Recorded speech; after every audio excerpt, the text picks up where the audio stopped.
acorda, continua dormindo. Só que nesses sustos... O cérebro acorda. O cérebro acorda... Essa parte dele que teria que estar adormecida... Acorda, desperta. libera várias vezes durante a noite hormônios chamados de estresse, que são hormônios de luta e fuga, que aquilo é um enforcamento. Claro. E, cronicamente, aquilo vai causar resistência à insulina, diabetes, hipotireoidismo, fígado gorduroso, obesidade e outras doenças como endometriose, cisto de ovário. Enfim, a gente fica enxugando gelo. Em vez de tratar a causa, a gente fica tratando o efeito. Certo. Mas essa chamada hipopneia ou apneia do sono é uma coisa extremamente frequente. Apneia Só que as do sono, pessoas é verdade. não sabem que tem isso.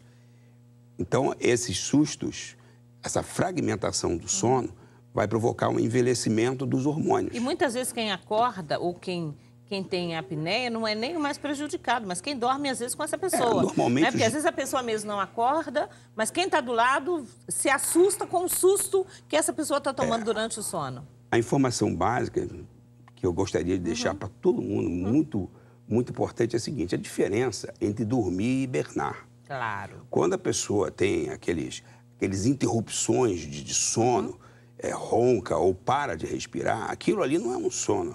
Aquilo ali é um coma, é uma hibernação. Uma hibernação. Uma hibernação. Quanto mais a pessoa, por exemplo, tem esse tipo de sono e deprime, quanto mais ela dormir esse tipo de sono, mais ela deprime.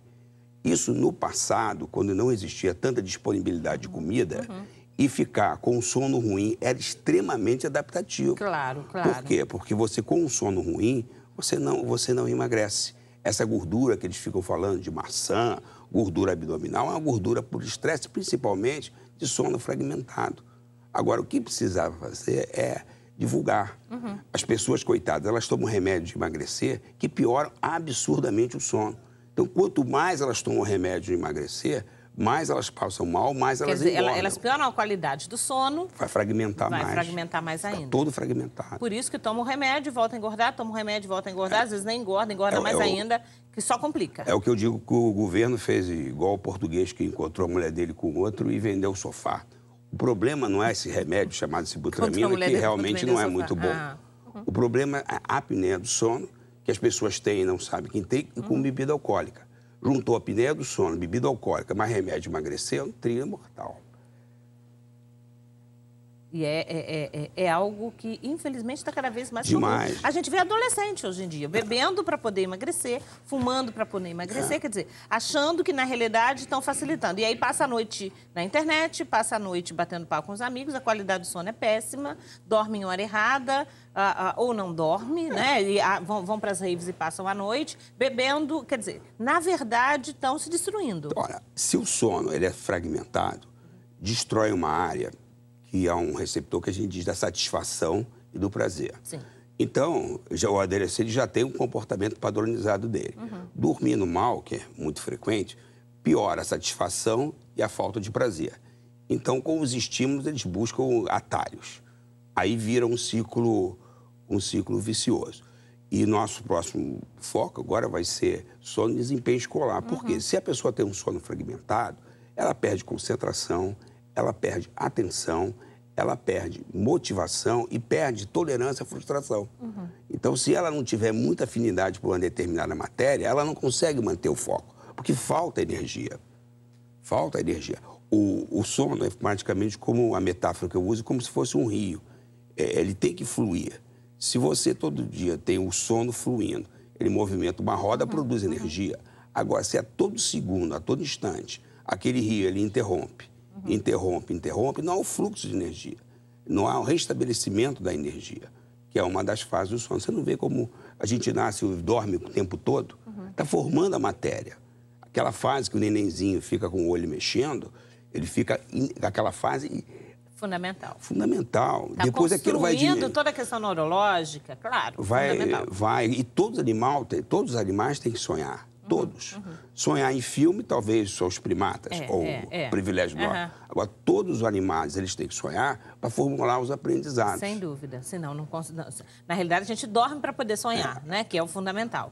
Agora, quando você coloca isso, eu fico pensando o seguinte: hoje em dia é cada vez mais comum a garotada muitas vezes não dormir de noite e dormir de dia. Aí dorme com sol, com barulho, com a casa em movimento, enfim.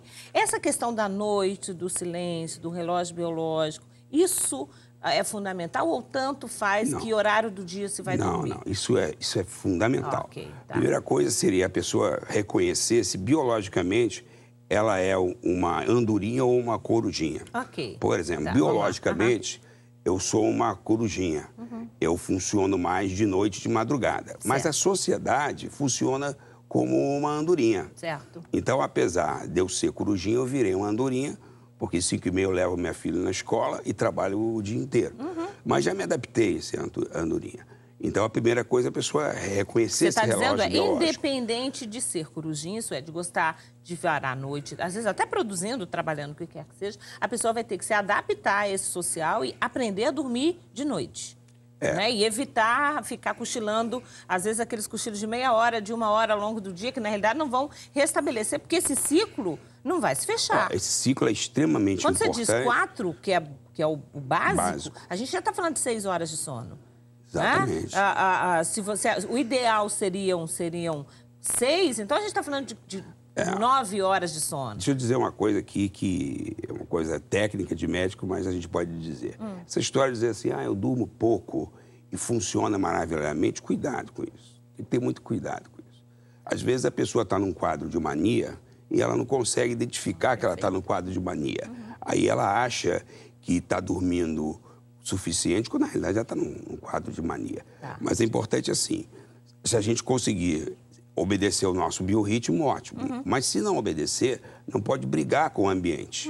Os cochilos, eles são fundamentais. O objetivo de levar isso para as escolas é mostrar aos professores que se a pessoa ela não é milionária genética, ela dorme mal, ela tem que ter algum lugar que ela tire pelo menos 2 cochilos de 20 minutos, 2 vezes ao dia. Perfeito. Que isso é espetacular. A siesta, né? Na NASA, eles têm uma sala que é a sala do sono. Verdade. Então, do conhecimento, do lado é a sala do sono. Aqui, se você tirar um cochilo... Você é preguiçoso, não é bem visto. Não passando de 20 minutos, que vai interferir no sono, é fundamental. Coisas que tem sobre sono, esse DVD que nós gravamos, eu falei 6h30, ninguém foi embora. Para a gente conseguir tirar 1h15. Era difícil, porque são muitas coisas importantes. Sono e saúde. O maior capital de saúde é sono. Sono de qualidade, não é a hibernação não nem coma. Não é tomando remédio, não é a base de tranquilizante. Não. Né? Se for sono necessário. Saudável, né? Se for preciso, claro. Quando uma pessoa já está viciada em dormir mal, dorme fora de hora, não dorme o suficiente, dorme pouco, e aí ela engorda, tem a questão de diabetes, enfim, tantas outras doenças. Como é que essa pessoa se trata? Você colocou aí o primeiro ponto, ter uma conscientização de qual é o problema, seria o primeiro passo. Olha, muito legal essa pergunta, sabe por quê?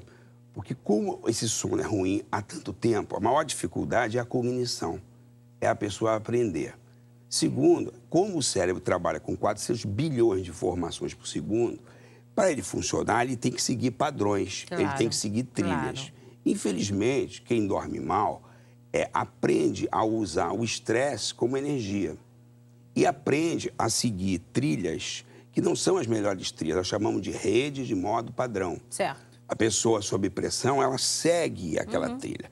Então, a primeira coisa é o diagnóstico. Medicina, a primeira coisa é o diagnóstico. Então, esse exame chamado, um exame do estudo do sono, chama polissonografia, se ela for bem feita, e se ela for bem analisada, você mata qualquer charada, você faz o diagnóstico.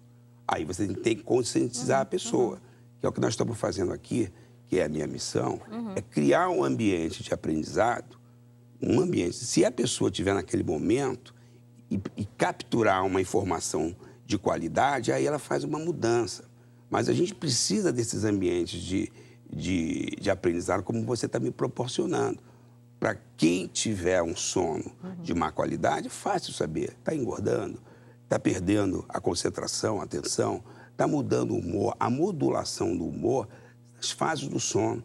Sono interrompido, ninguém pode ter bom humor. Achar que vai acordar bem. Eu atendi um menino no outro dia. Acorda já com peso na cabeça, acorda mal, acorda mal-humorado, já cansado, como a gente diz.